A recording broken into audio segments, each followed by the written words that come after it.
Undead in D&D and plenty of other TTRPGs come in many, and I like to subvert those by just making it one body part sometimes, and in this case that means we're making a golem out of fingers. Hello, my name is Jason, and I'm here to offer you the chance to make a joke about finger golems that is very Animaniacs inspired. Finger golems are necromantic experiments gone horrifically. These abominations are created when the latent necromantic energy resides in a body and somehow works its way to the tip of the fingers. Instead of controlling the rest of the body, these fingers break free and seek out other recently expired experiments, things like zombies, ghouls. They're drawn to the natural dexterity the fingers offer, and because of this, they rip the fingers off of these other things in order to better build themselves. They then infuse these fingers with the same energy that's running through them, and eventually build themselves up into being a larger thing. There's no chunks of flesh here, it's all just fingers from head to toe, as it were.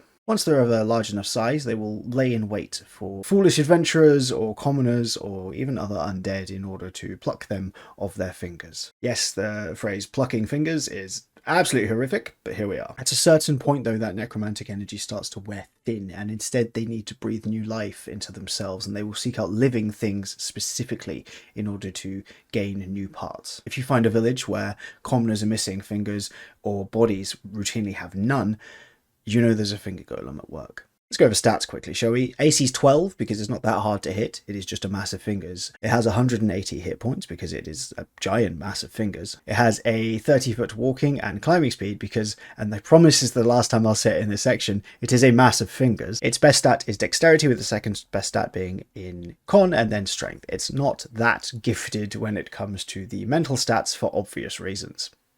The reasons are it has no brain.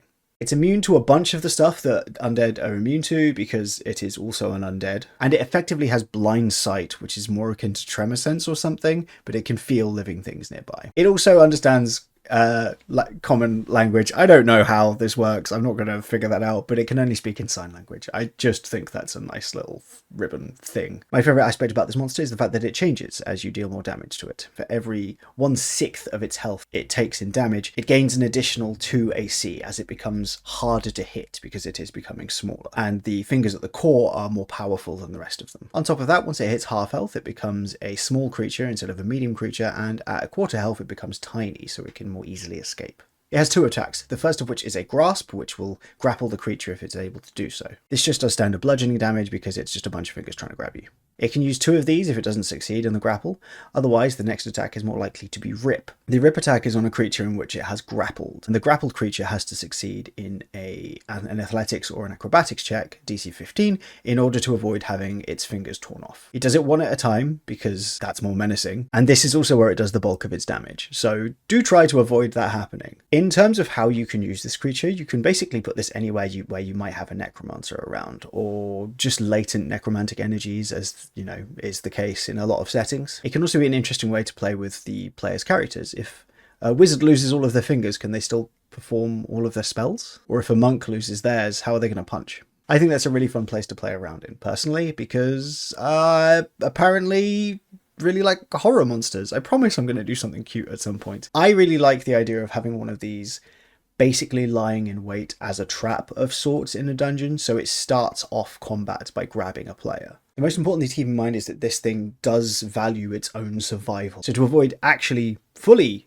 dying, it will flee as soon as it gets the chance. It is entirely up to you how you use these, and you could definitely have a couple of them in a dungeon, but just keep in mind that they're likely to try to feed on each other if they don't find new victims. And with that, we have reached the end of this particular horror show. I promise I'm going to do something really cute and fluffy at some point. I might make my cat into a monster. This is Bo.